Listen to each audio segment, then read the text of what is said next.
एक आदमी ने एक बहुत ही खूबसूरत लड़की से शादी की। शादी के बाद दोनों की जिंदगी बहुत प्यार से गुजर रही थी। वह उसे बहुत चाहता था और उसकी खूबसूरती की हमेशा तारीफ किया करता था। लेकिन कुछ महीनों के बाद लड़की चर्म रोग से ग्रसित हो गई और धीरे धीरे उसकी खूबसूरती जाने लगी।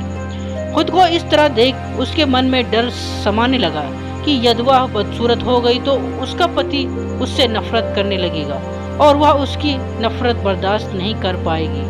इस बीच एक दिन पति को किसी काम से शहर से बाहर जाना पड़ा। काम खत्म कर जब वह घर वापस लौट रहा था, उसका एक्सीडेंट हो गया। एक्सीडेंट में उसने अपनी दोनों आंखें खो दी, लेकिन उसके बावजूद भी उन दोनों की जिंदगी समान तरीके से आगे बढ़ती रही। समय गुजरता रहा और अपने चर्म रोग के कारण लड़की ने अपनी खूबसूरती पूरी तरह गंवा दी। वह बदसूरत हो गई, लेकिन अंधे पति को इस बारे में कुछ भी पता नहीं था, इसलिए इसका उनके खुशहाल विवाहित जीवन पर कोई प्रभाव नहीं पड़ा। वह उसे उसी तरह प्यार करता रहा। एक दिन उस लड़की की मौत हो गई। पति अब अकेला हो गया था। वह बहुत दुखी था। वह उस शहर को छोड़कर जाना चाहता था।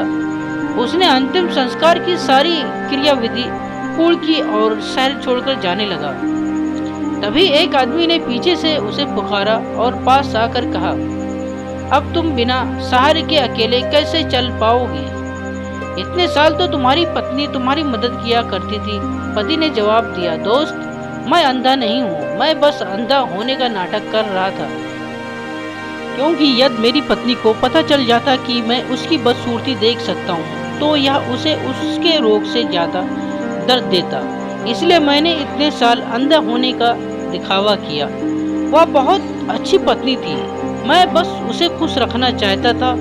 खुश रहने के लिए हमें भी एक दूसरे की कमियों को नज़रअंदाज कर देना चाहिए। दोस्तों, आशा करते हैं कि आपको ये कहानी जरूर पसंद आई होगी। अगर ये कहानी आप सबको अच्छी लगी होगी तो हमारे चैनल को लाइक और सब्सक्राइब जरूर करिए और बेल नोटिफिकेशन को ऑल कर दीजिए, ताकि अगली कहानी की वीडियो आप तक तुरंत पहुँचे। पूरी कहानी सुनने के लिए आप सबका बहुत बहुत धन्यवाद।